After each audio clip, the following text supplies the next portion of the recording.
La mente humana es una máquina maravillosa para encontrar patrones. Bueno, evolutivamente buscar orden en el caos es lo que nos mantuvo vivos. Claro, nos ayudaba a predecir peligros, a saber cuándo plantar, todo eso. Exacto. Pero a veces, fíjate, esa misma brillantez es la que nos tiende las trampas más peligrosas en la sociedad moderna. Así que, bienvenidos y bienvenidas a un nuevo análisis a fondo. Un placer estar aquí otra vez para desgranar temas complejos. Hoy tenemos sobre la mesa un buen montón de apuntes, un par de artículos de análisis económico fascinantes y en el centro de todo el libro El Cisne Negro de Nassim Nicholas Taleb. Un clásico absoluto. Y bueno, muy perturbador también, ¿no? Totalmente. Nuestro objetivo de hoy es sumergirnos en una de sus distinciones más brillantes, que es la división del mundo en dos provincias de la aleatoriedad que son, pues, radicalmente opuestas. Es que es una división fundamental. Si queremos entender por qué tantas predicciones fallan estrepitosamente hoy en día, tenemos que partir de aquí. Sí, porque el problema central que documentan estas fuentes no es que seamos incapaces de entender el mundo en absoluto. No, no, para nada. El problema es que aplicamos constantemente las reglas equivocadas a la realidad. Básicamente porque no sabemos en qué provincia vivimos. Es como si creyéramos que estamos jugando al ajedrez, ¿verdad? Donde las reglas son claras, los movimientos están limitados y el tablero es, pues, finito. Exacto. Y en realidad estamos caminando por una jungla donde un solo evento impredecible puede alterar todo el ecosistema de golpe. Es como intentar usar un mapa topográfico de una montaña para navegar por un océano en plena tormenta. Una analogía perfecta. Te vas a hundir seguro. Vale, vamos a desgranar esto, porque para visualizar esa ceguera colectiva que padecemos, el libro plantea un ejercicio de imaginación que traza la frontera exacta entre estos dos mundos. Es un experimento mental masivo, sí. Eso es, vamos a recrearlo aquí porque altera por completo la forma de ver las cosas para quien nos escucha. A ver, imaginemos un estadio enorme, Ujú. un estadio lleno de gente. Sí, Dentro hemos reunido a 1000 personas seleccionadas completamente al azar de entre la población general. Hay gente de todas las edades, profesiones, constituciones físicas. una muestra representativa total. Exacto. Ahora, vamos a medir el peso de todas estas personas y a sumarlo para obtener un peso total. Y a este grupo, de repente le añadimos a la persona más pesada biológicamente posible en todo el planeta. Alguien que pese, digamos, unos 250 kilos. Sí, una barbaridad. La pregunta es cuánto altera este individuo extremo el peso total de la multitud en el estadio. Pues, a ver, si hacemos la matemática básica, la respuesta revela la esencia de esta primera provincia. Si sumamos el peso de 1000 personas promedio, calculando unos 70 u 80 kilos por cabeza, Que sería lo normal, claro. eso es. Estamos hablando de un total de unos 80.000 kilos. Al añadir a esa persona excepcional de 250 kilos, su impacto en el conjunto es minúsculo. Casi invisible, ¿no? Apenas representa un 0,3% del peso total. Es, a todos los efectos prácticos, un simple error de redondeo.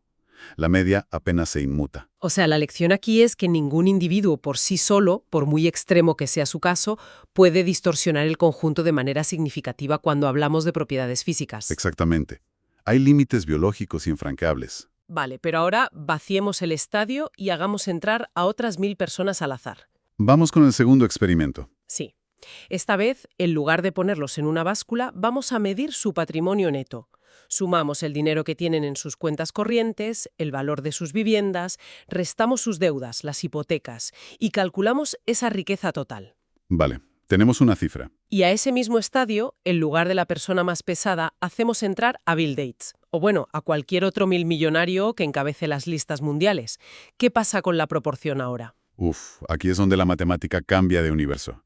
Lo fascinante aquí es que, en este segundo escenario, el patrimonio de alguien como Bill Gates, que asciende a decenas de miles de millones de dólares, Una locura de dinero. sí, pues representaría probablemente el 99,9% de la riqueza total de todo el estadio. Madre mía. De repente, las 1000 personas originales, fíjate, con todos sus ahorros de toda una vida, sus inversiones, sus salarios, se vuelven estadísticamente irrelevantes. Ellos pasan a ser el error de redondeo. Totalmente.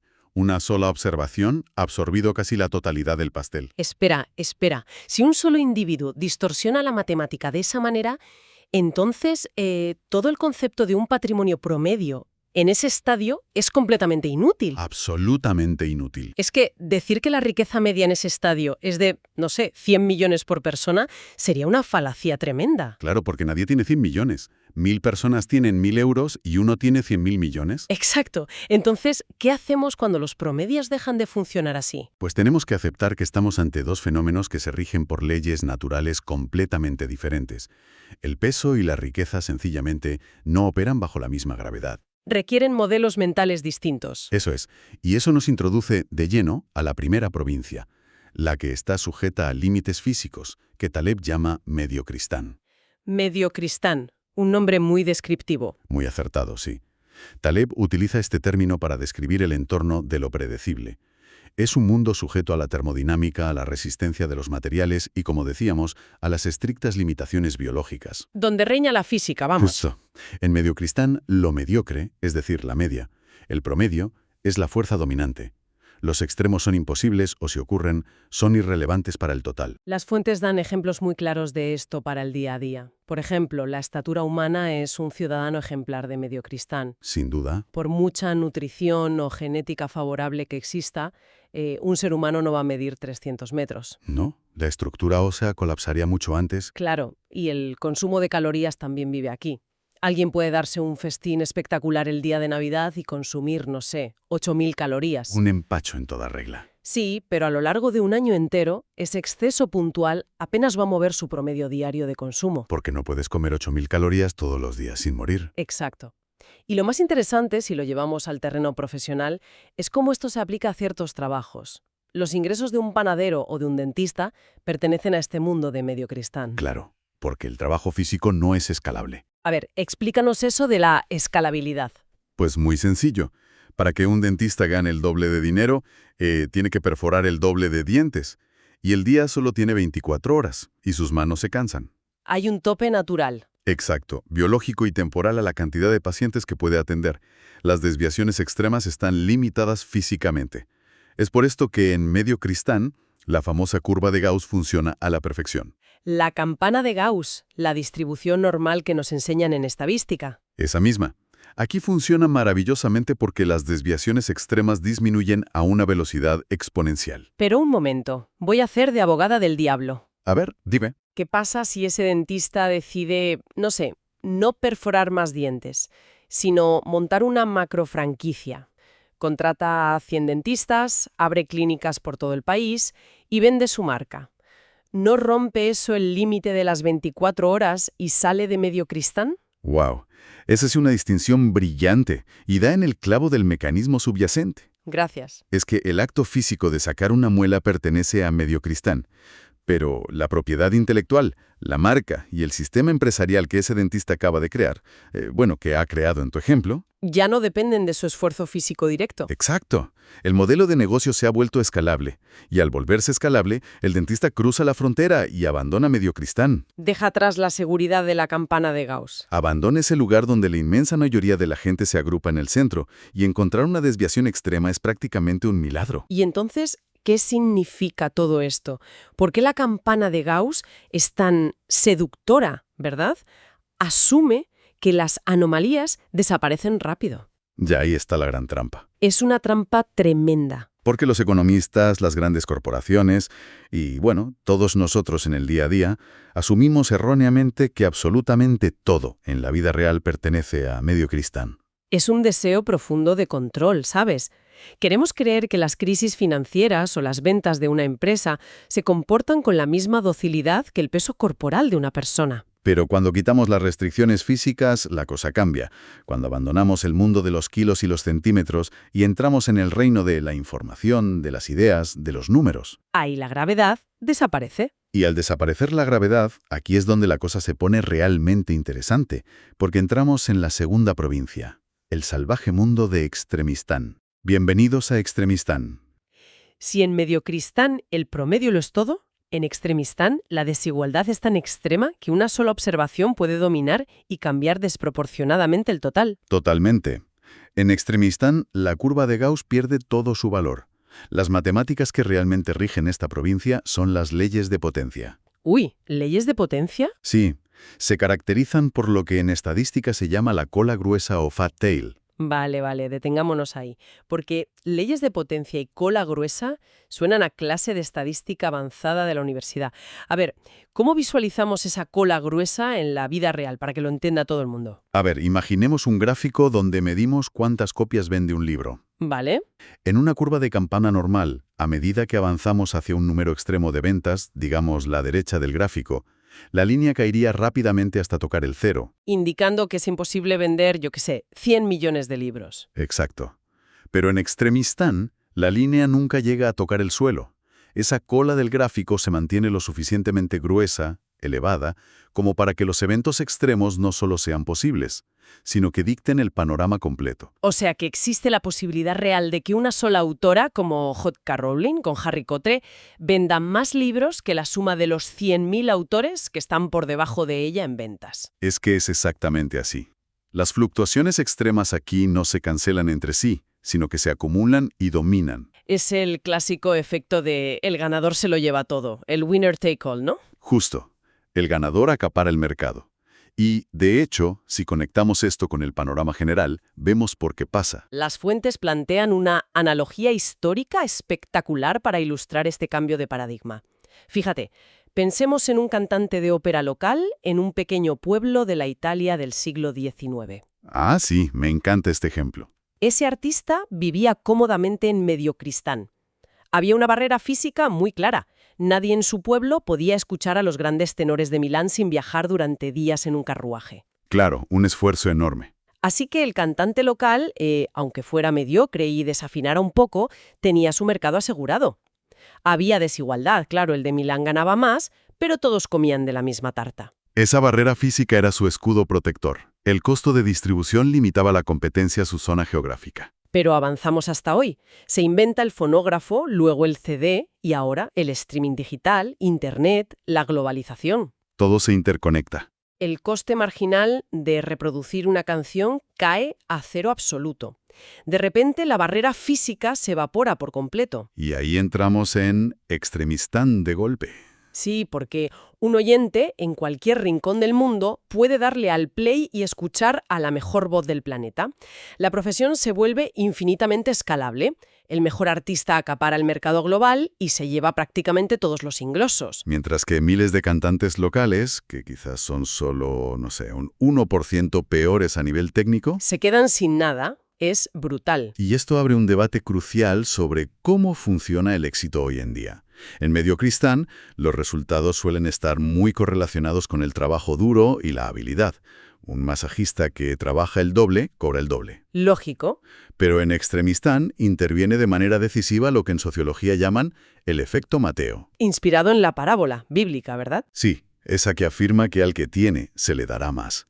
En sistemas interconectados, una pequeña ventaja inicial, que muchas veces es fruto de la pura suerte, se amplifica de forma exponencial, como un libro que entra por azar en una lista de los más vendidos. Exacto.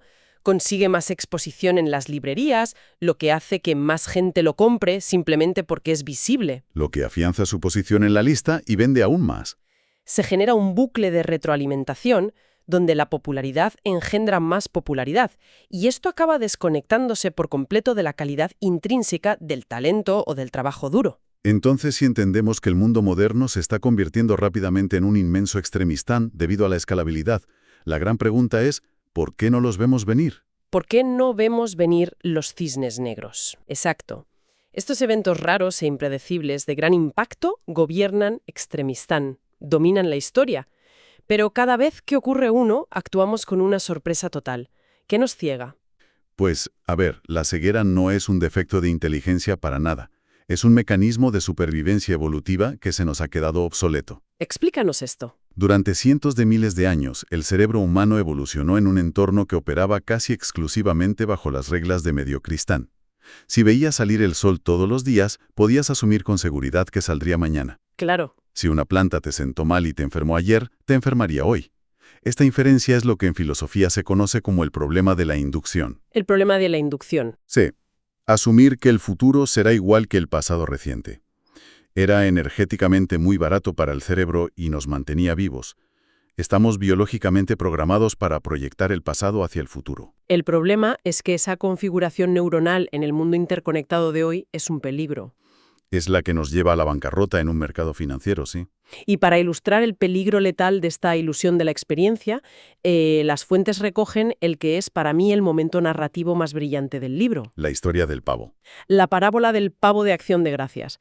Vamos a relatarla con detalle porque es espectacular. Imaginemos a un pavo que nace en una granja. Un día soleado, Sí, el primer día de su vida, la puerta del corral se abre, entra un humano y en lugar de hacerle daño, le echa un generoso puñado de maíz. El pavo, lógicamente, come. feliz de la vida. Al día siguiente, el humano vuelve, repite la rutina y le da más comida. Pasa un mes, pasan 6 meses. Cada día que pasa, el pavo recopila datos empíricos. Y, desde su perspectiva, el pavo ha hecho un análisis estadístico riguroso y perfecto, ¿no? Impecable. Su base de datos cuenta con, digamos, 1000 días de evidencia ininterrumpida que le confirman ciegamente que la vida consiste en ser protegido, cuidado y alimentado por humanos amables. Ha utilizado la inducción para construir una ley universal inquebrantable. Su confianza en el sistema no solo es alta, sino que crece con cada día adicional de confirmación. Y entonces, Llega el día 1001. el fatídico día. Es el miércoles anterior al Día de Acción de Gracias. La puerta se abre, pero el humano no trae maíz, trae un hacha. ¡Qué imagen! Y ocurre una catástrofe absoluta y fulminante que el pavo jamás, en sus 1000 días de recolección de datos, pudo prever. Es que no estaba en su modelo. Lo más escalofriante de la historia no es la muerte del pavo en sí, sino el giro irónico. Su máxima sensación de seguridad coincidió exactamente con el instante de mayor riesgo letal. Es el problema de la inducción llevado a sus últimas consecuencias, confundir la ausencia de evidencia sobre un riesgo con la de evidencia de que ese riesgo no existe. ¡Qué frase más buena! Repítela. Confundir la ausencia de evidencia sobre un riesgo con la evidencia de que el riesgo no existe. Brutal. Pero ojo con esto, hay otra capa analítica fundamental en esta parábola, y explica la naturaleza misma de un cisne negro, la asimetría de la información. A ver, tradúcenos esto. Pues que, para el pavo, ese miércoles fue un cisne negro gigantesco, una sorpresa impredecible que destrozó toda su realidad. Sin embargo, para el carnicero, no hubo sorpresa alguna. Claro, lo tenía apuntado en el calendario. Exacto. Era un evento 100% predecible y planificado. El cisne negro depende totalmente del conocimiento de quien lo experimenta. Es un problema de perspectiva. O sea, que el pavo es víctima del sistema, pero el carnicero es quien lo diseña. Eso es. Y esto plantea una pregunta importante. ¿Dónde está operando esta lógica del pavo en nuestra sociedad actual? Trasladar esto a la vida real es doloroso por la cantidad de ejemplos que encontramos. Pensemos en el mercado laboral. Un empleado leal que lleva 20 años en la misma empresa. Conduce por la misma ruta, se sienta en la misma silla y cobra religiosamente su nómina. Su sensación de estabilidad se apoya en miles de días de rutina. Exacto. Jamás piensa que un avance en inteligencia artificial o una decisión en otro continente hará que su departamento desaparezca un martes cualquiera. Él es el pavo y la automatización es el carnicero. O si observamos los mercados financieros históricos, es que el patrón es calcado. Sí, como en el 87. El Gran Lunes Negro de 1987 o la crisis bancaria del 82. Los banqueros construyeron modelos matemáticos asumiendo que siempre ha funcionado así. Miraban sus gráficas y decían, llevamos 1000 días ganando dinero. Esto es estable. Usaban la lógica del pavo. Y cuando quebraron en un día, dijeron que era una anomalía impredecible. Los datos del pasado les dieron falsa confianza. Incluso aplica a las relaciones personales, ¿no? Relaciones que parecen estables durante años, la rutina dice, todo está bien, y terminan por una sorpresa inesperada que en realidad llevaba tiempo gestándose. Totalmente. El problema de fondo es usar modelos de mediocristán en problemas de extremistán. Asumimos que el peor escenario es perder un poco, cuando en extremistán el peor escenario es perderlo todo en un segundo. Perder el 100% del peso de golpe. Entonces, si cualquiera de nosotros puede ser el pavo, ¿cómo identificamos nuestro dominio antes de que llegue el carnicero? Quien nos escucha necesita una guía clara para analizar su propia vida. Hay un test práctico, una prueba de fuego que ofrece Taleb. Ante cualquier proyecto o carrera hay que preguntarse, ¿puede un solo evento, un solo día o un solo cliente cambiar drásticamente el resultado total de tu esfuerzo? ¿Y si la respuesta es sí? Si la respuesta es sí, estás de lleno en extremistán. Si un fallo técnico tumba tu negocio online o un cliente se va y quiebras, es Extremistán. Justo. Si por el contrario los éxitos y fracasos se diluyen de manera uniforme y lenta en el tiempo, es Mediocristán. Hay que añadir un matiz crucial, y es que la vida real mezcla ambos dominios. Sí, no son compartimientos estancos. Alguien puede tener un empleo asalariado clásico, puramente mediocristán, y a la vez tener todos sus ahorros en criptomonedas, que es puro extremistán. Hay que aplicar lógica distinta para cada área. Y como adelantaremos en el próximo análisis, no basta con saber en qué mundo vivimos, porque la mente está programada para engañarse. Uy, cuenta. Exploraremos dos sesgos que nos vendan los ojos ante los cisnes negros, la falacia narrativa y el sesgo de confirmación. Veremos por qué preferimos inventar historias antes que aceptar el caos. Será fascinante. Para resumir lo de hoy, el gran error es medir la riqueza, los riesgos o las ventas con la misma cinta métrica que usaríamos para la estatura humana. Totalmente. No podemos aplicar la lógica de mediocristán a un mundo de extremistán. Y fíjate, me gustaría dejar en el aire una última idea inquietante.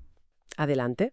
Si la sensación de seguridad del pavo alcanzó su punto máximo justo el día antes de la masacre, ¿es posible que esa tranquilidad absoluta que sentimos hoy en nuestra carrera profesional o en nuestras inversiones sea paradójicamente la mayor señal de alarma de que estamos viviendo en Extremistán sin saberlo? Wow. Menuda reflexión para cerrar. Dejamos a la audiencia con esa pregunta incómoda sobre sus propias certezas cotidianas. Ha sido un placer, como siempre. El placer es mío. Nos escuchamos en el próximo Análisis a Fondo.